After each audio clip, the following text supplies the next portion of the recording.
Today we talk about fibroids, when they matter, when they don't, and how they can affect fertility. I'm Dr. Mark Amols, and this is Taco Bout Fertility Tuesday.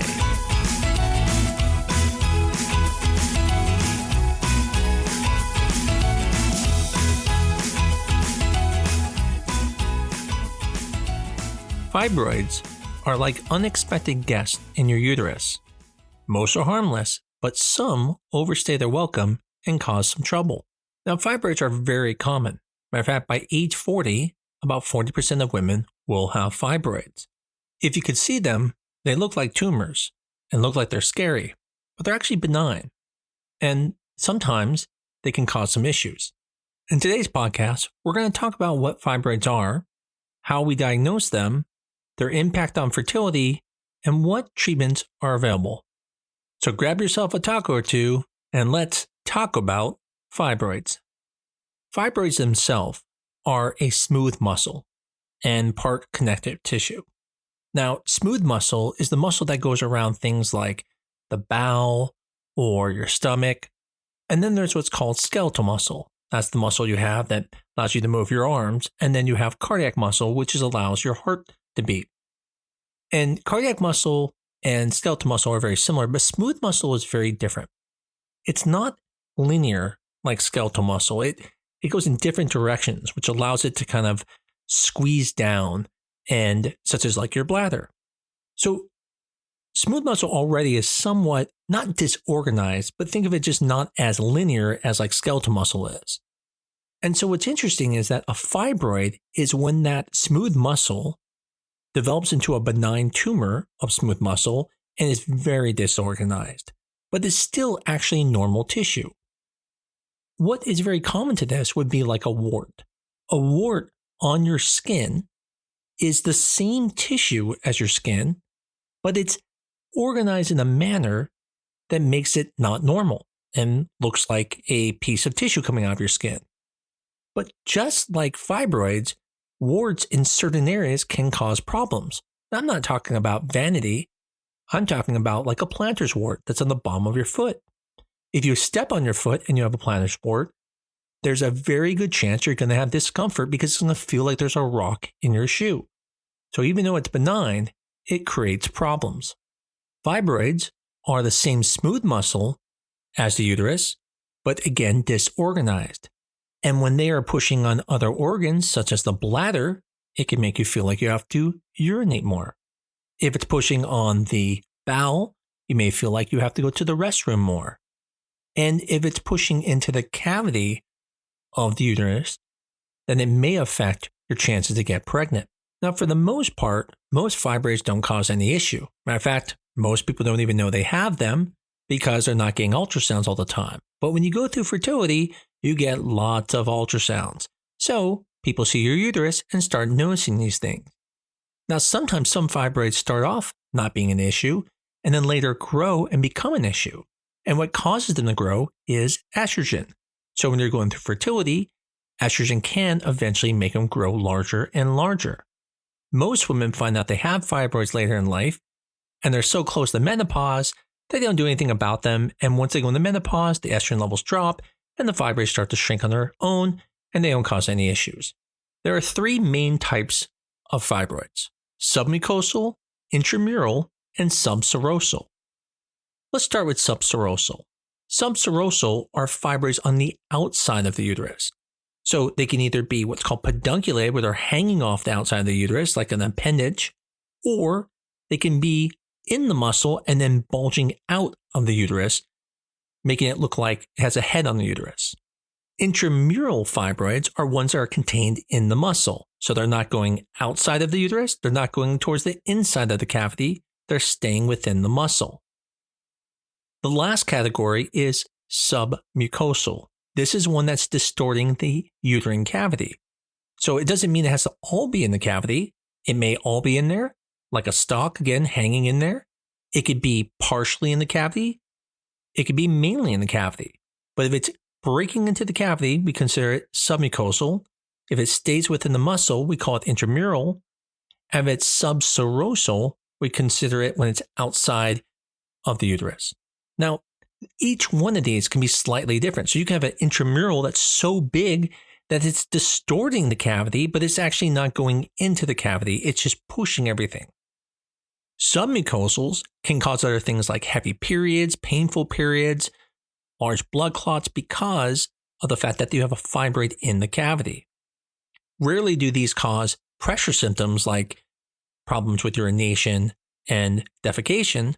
Usually those are going to be large intramural or specifically subserosal because they'll be pushing on those anatomical locations. Statistically speaking, the distribution of these fibroids are about 40 to 60% are usually in intramural, about 20 to 40% end up being subserosal, and about 5 to 10% of fibroids will affect the intrauterine lining, such as the cavity with submucosal. Now, as I mentioned, some people may have no symptoms but have fibroids. So the way you diagnose this is usually someone comes in with a problem, such as heavy menses or some type of pressure symptoms, and then these are found. These fibroids can get so large that some women can even look like they're pregnant, and these can be the size of a basketball. So even though they are benign, can get seriously large. Now, the first diagnostic test is going to be an ultrasound. Usually this can be transabdominally, this can be transvaginally. It's kind of the first line tool because it allows us to really see the fibroids. And we're able to see it very clear. But the problem is, even though it's a non-invasive approach, it is limited because it's so dense, those fibroids, that if it's very big, we're not able to see them very well. The other thing is we can't see inside the uterus. So you need something like a sonohistogram or something like that to separate the layers to find out how the fibroid is in the cavity. So ultrasound is great to be able to determine if you have fibroids, but that's about as far as they go. And if it's a very big fibroid, we really can't see a lot about the fibroids. Now, when it comes to the cavity, as I just mentioned, the best thing would be a saline infusion sonohistogram, and that would fill the uterine cavity to let us know how the fibroid is affecting the cavity. Is it truly affecting it, or is it just abutting it? If it's abutting it and not going into the cavity, it's fine. If it's in the cavity, something needs to be done. One of the main ways that people are now looking at fibroids is they're using MRI. This gives a very high resolution imaging so we can get the details of the fibroid, find out if it's very dense or not. Honestly, anyone with a large fibroid that's going to undergo surgery usually gets an MRI because it allows you for pre-surgical planning to make sure you can know if there's any complex portions of it. The downside of MRIs is that they're expensive and not all the time do they get approved. So people don't start there. They go there when they need to, such as when you're going to surgery. Now, another way that we can look inside the uterus instead of using a saline infusion sonohistogram is using a hysteroscopy. The downside with the hysteroscopy is, yes, we get to go in the cavity and we can look for sure and know that the fibroid is not pushing in the cavity. But the other problem is we can't see the outside of it. So with a hysteroscopy, you're only able to do one thing, and that is determine if the fibroid is in the cavity. Now, if it is in the cavity, you can actually do something about it. You can actually use what's called a morcellator that goes through the camera and is able to cut the fibroid out.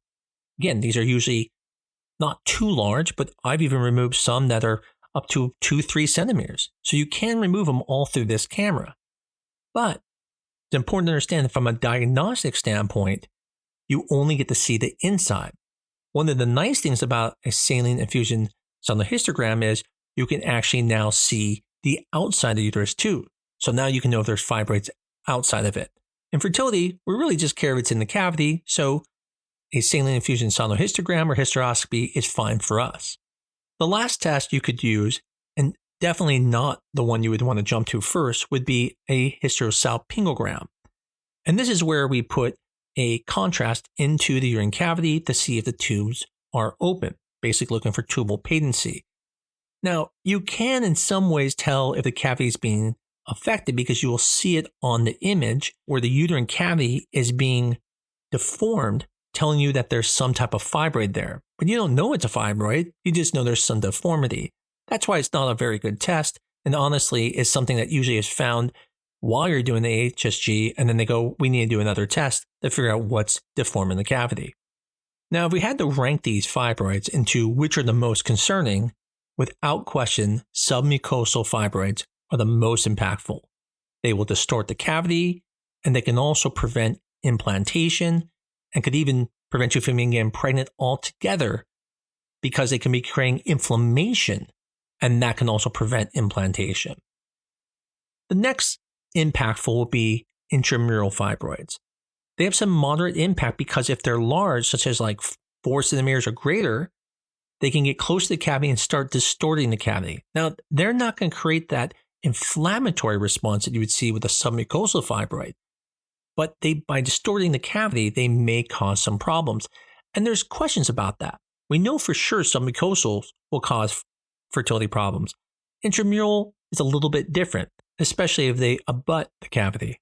The last category would be subserosal fibroids, and these really rarely affect fertility.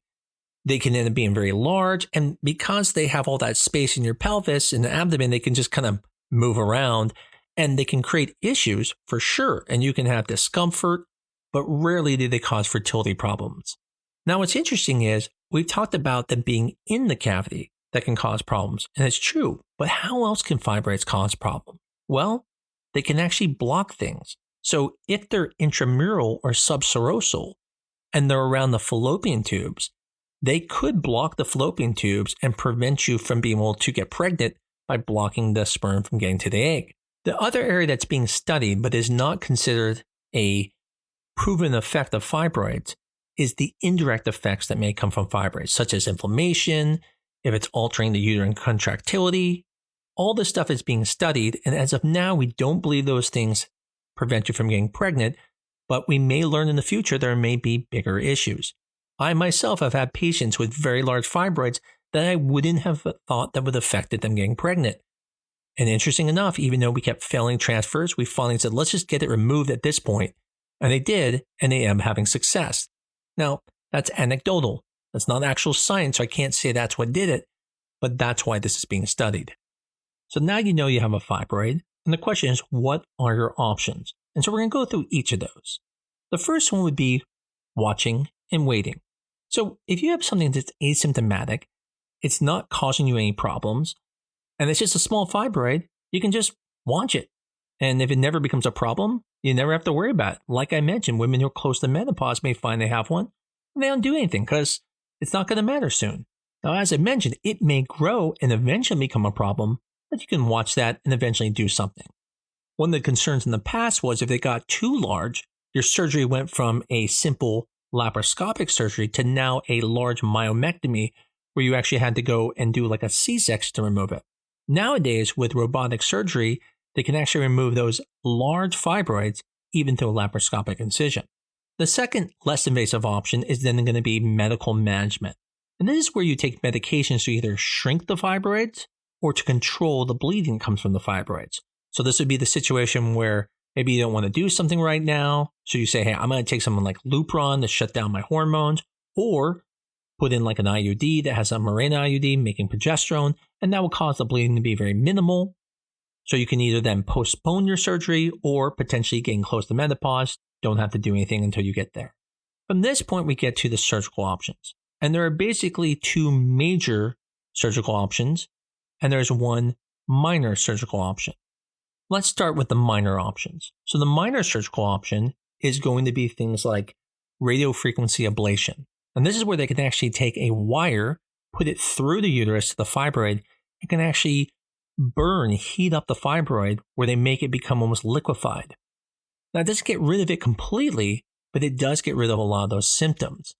Now, if it's something, let's say like a submucosal, you couldn't use that. That's going to be for your intramural fibroids. There's also a thing called uterine artery embolization. This is where you actually take small beads where you go through the arteries all the way down to the uterine artery and you embolize it, basically blocking the blood vessels to the uterus, which will cause the uterus to shrink, the fibroids will shrink, and then that way it may help with a lot of your symptoms. Now, as you can imagine, some of these don't sound very safe if you want to get pregnant again, and that's correct. Doing something like a urinary embolization and then trying to get pregnant is not the safest thing because you're cutting off the blood supply. there are some studies looking at radioablation, and those may be fine. The same thing with another one called MRI-guided focus ultrasound, where you lay on a table, the MRI maps out where the fibroid is, and then using focus ultrasound, try to shrink the fibroids through heating them up.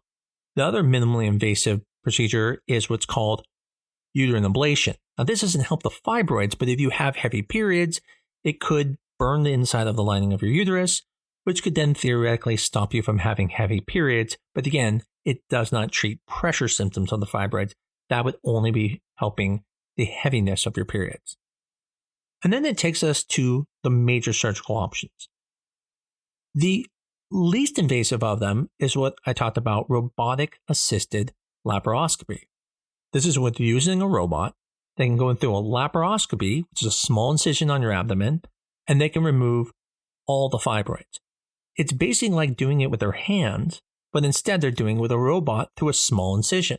It takes a lot of time and a lot of skill, but it allows the surgeon to do the surgery through a very small incision and allow you to have a much lighter recovery time. The next procedure is called a abdominal myomectomy.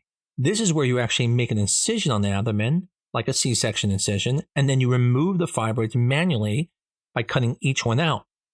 This used to be the kind of gold standard if you wanted to remove, let's say, 20 or 30 fibroids. But now, specialized surgeons who can do this robotically can do this all through a small incision. The benefit of doing a myomectomy over, let's say, some of those other procedures is that you can still get pregnant. You're preserving the uterus. Now, some people may want to preserve the uterus to be able to get pregnant. Some may just want to keep it. Matter of fact, there are some data that shows that some women have what we call uterine orgasms, meaning their uterus is part of their orgasm.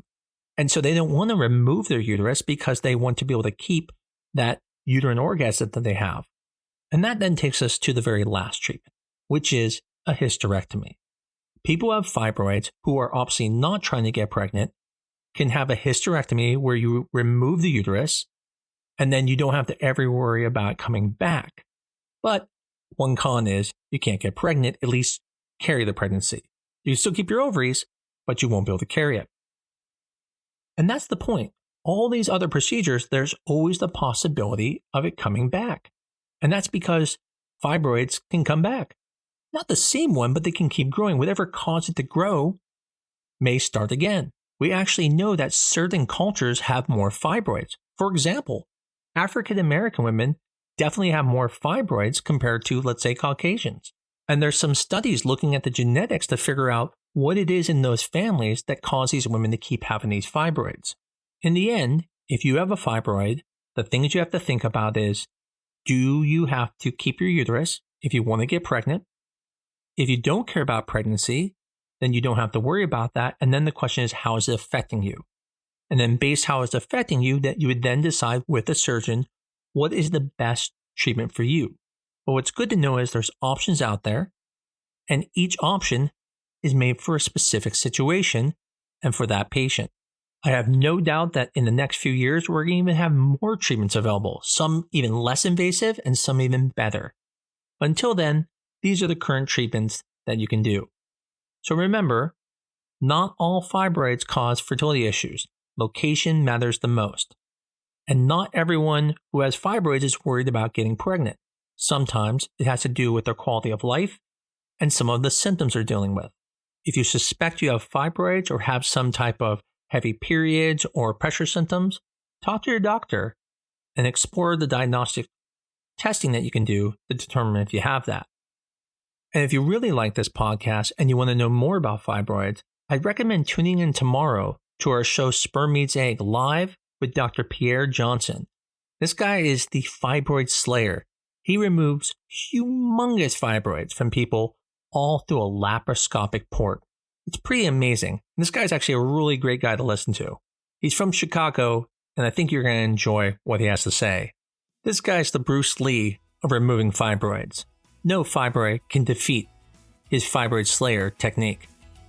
As always, I greatly appreciate everyone listening to this, and I hope you enjoyed this podcast. And again, check out Sperm Meets Egg. I think you're going to love it. If you love this show, please tell everyone about it. And as always, give us a 5-star review on your favorite medium. help us build this.